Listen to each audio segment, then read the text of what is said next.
Everything turn, turn, turn. There is a season, turn, turn, turn. And a time to every purpose under heaven.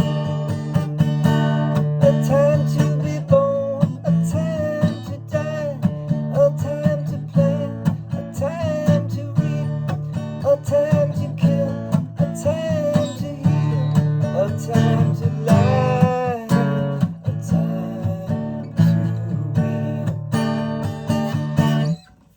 Okay, I just learned that for this video that we're gonna do.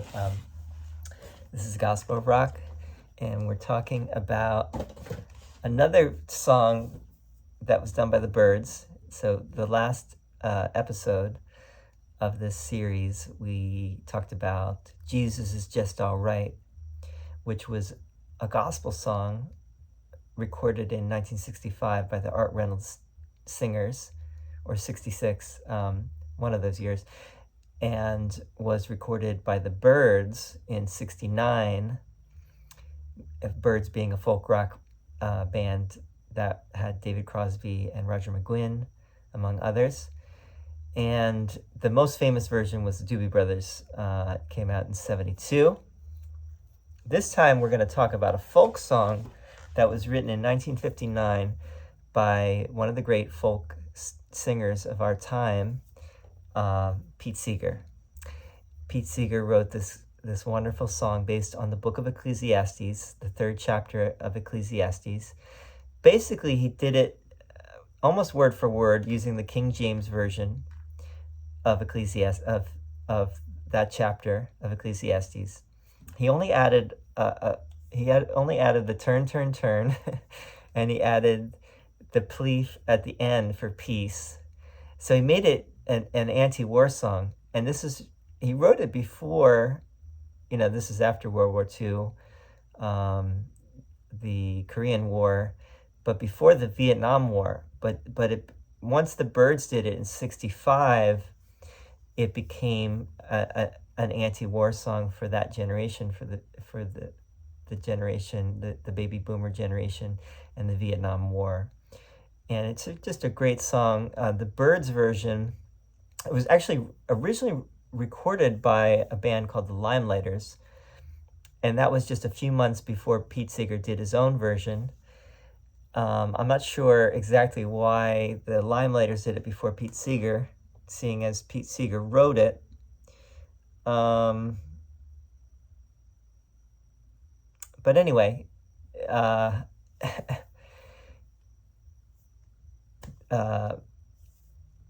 so it got recorded in 62 by the Limelighters, and then not too long after by Pete Seeger, who was actually very influential at that time in the folk world. But and the folk world produced a lot of rock music eventually, especially like Bob Dylan. The Byrds covered quite a few Dylan songs, like Mr. Tambourine Man and My Back Pages, among others. I'm not remembering at the moment. Pete Seeger, influenced a lot of people. Bruce Springsteen, for one. Bruce Springsteen did a whole Pete Seeger album. This is in recent years, even, I think in the 90s or maybe after the 90s. We'd have to look that up. But anyway, I don't know if Bruce Springsteen ever did a version of this song. It doesn't look like he did. A lot of people have done a version of the song. Goes back, we're talking about the book of Ecclesiastes in the Bible, and the Hebrew Bible goes back maybe 3,000 years, probably more like 2,500 years by this point. Depending on who if you're a traditionalist, it goes back a few thousand years. And if you're a scholar, it goes back more like 2,500 years. Attributed to King Solomon, who was the wisest person kind of like Socrates, because he, why was he the wisest? He was the wisest because he didn't want anything except wisdom. Or so he said, but then it turned out he wanted more. He wanted like 1,700 wives and 300 concubines or something, and all sorts of things. You'd have to read the Bible. But 3 books of the Bible are traditionally attributed to King Solomon. The Song of Songs, and this is when he was young. Then you have the book of Proverbs when he was middle-aged. And then Ecclesiastes is the wisdom of his old age. And Ecclesiastes is a very profound, deep book, one of the deepest in the whole Bible, and full of wisdom, and well worth reading and thinking about.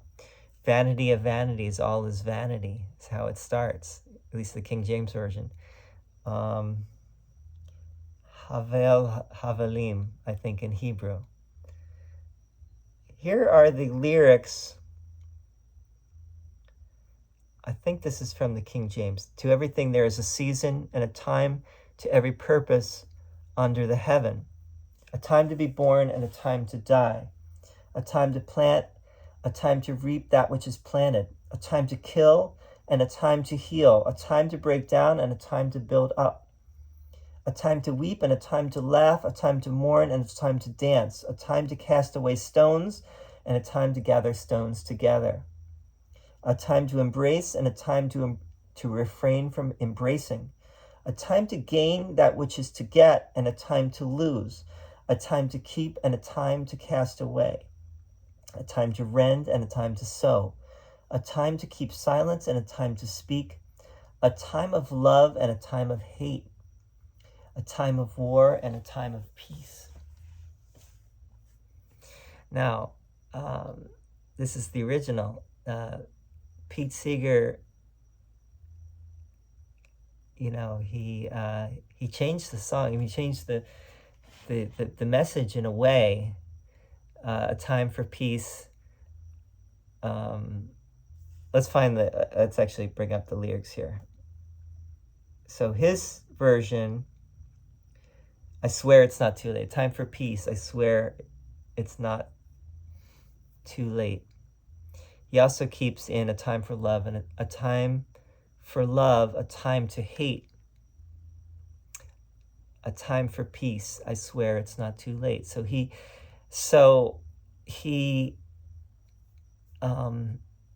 modifies, or you could say lessens the impact of that hate with I swear it's not too late.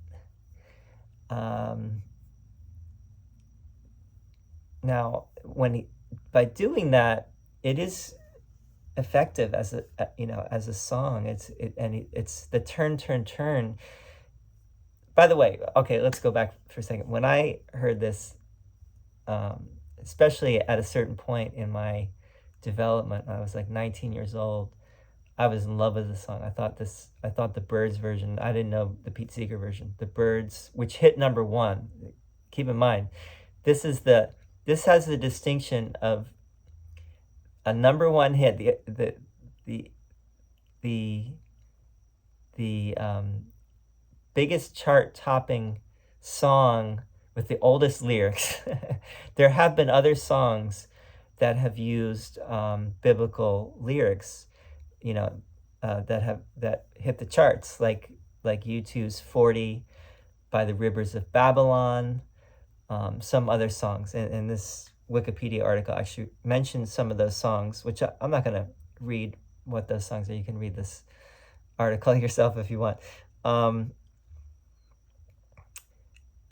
But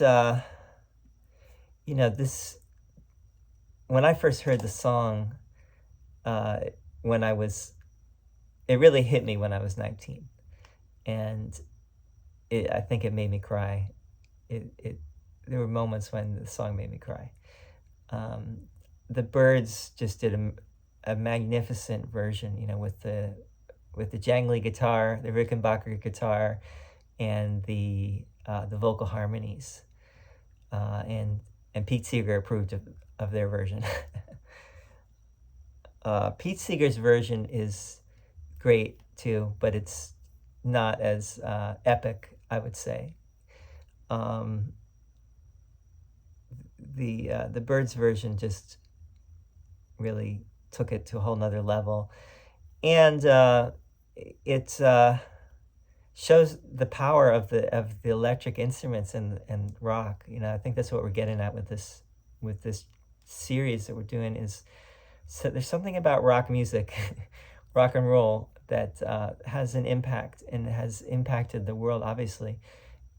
Even though rock, you could say at the moment, is dying out next to rap and hip hop and country and other genres. But I'm sure it's going to have resurgence any day now.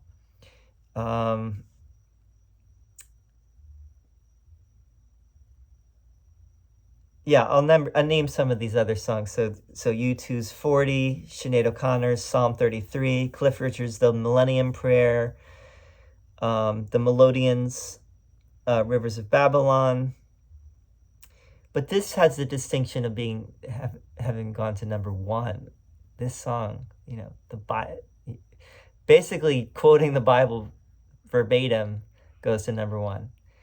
And Pete Seeger was genius, writing that the end, both the turn, turn, turn and the end of the song was genius. It does change the meaning a little bit, because Ecclesiastes seems to be going deeper. It's saying there is a time for everything, don't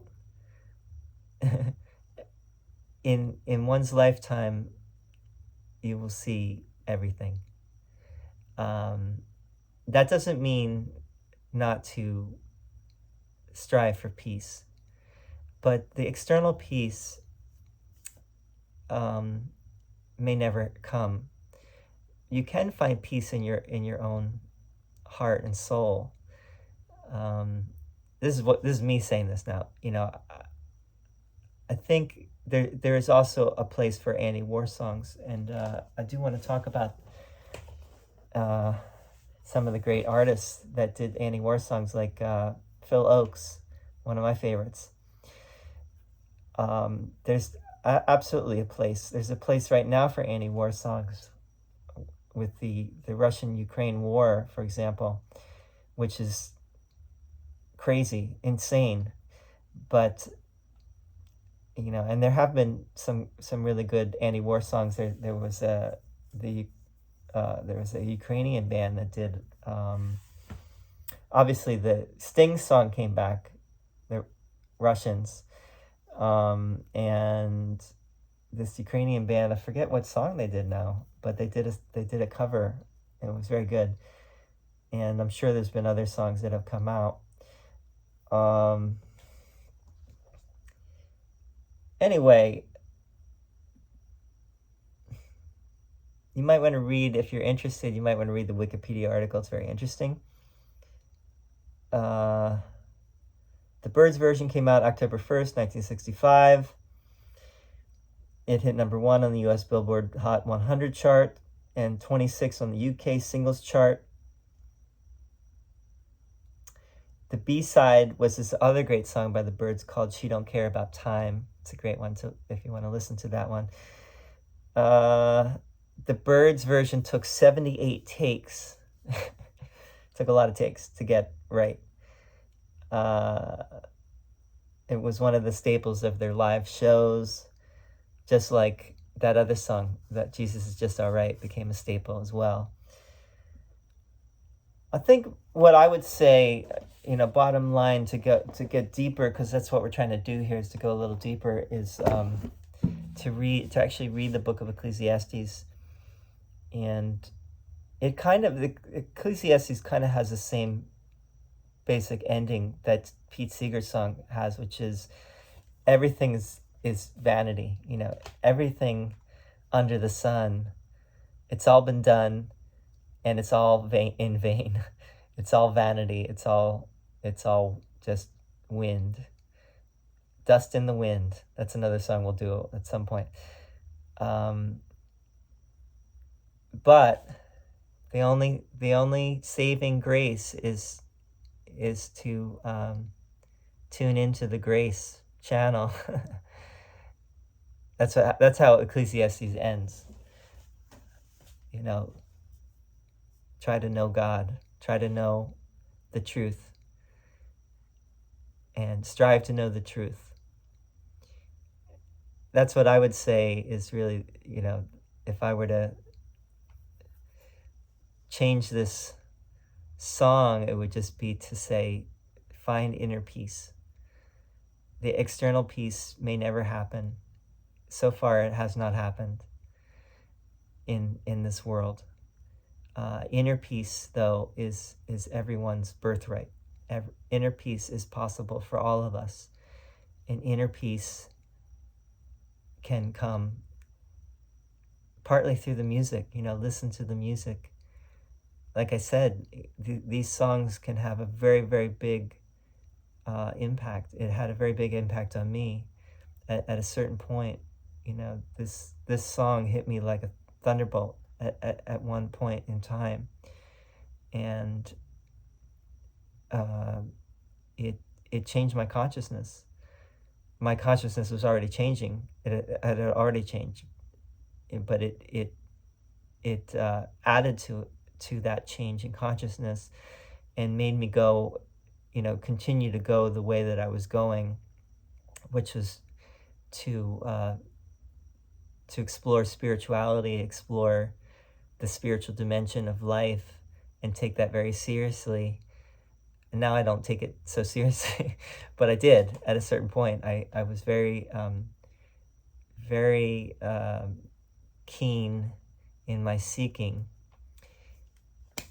I don't want to talk too much. I think it was enough just to bring this song to light again, and it's still playing. It's still on regular rotation on the radio, and it will be for a long time. And it's worth talking about it and just bringing up the phenomenon that it is. So thanks for listening, and we're going to keep bringing some of these great songs and talking about the deeper dimensions of them. Till next time, keep on listening to your heart.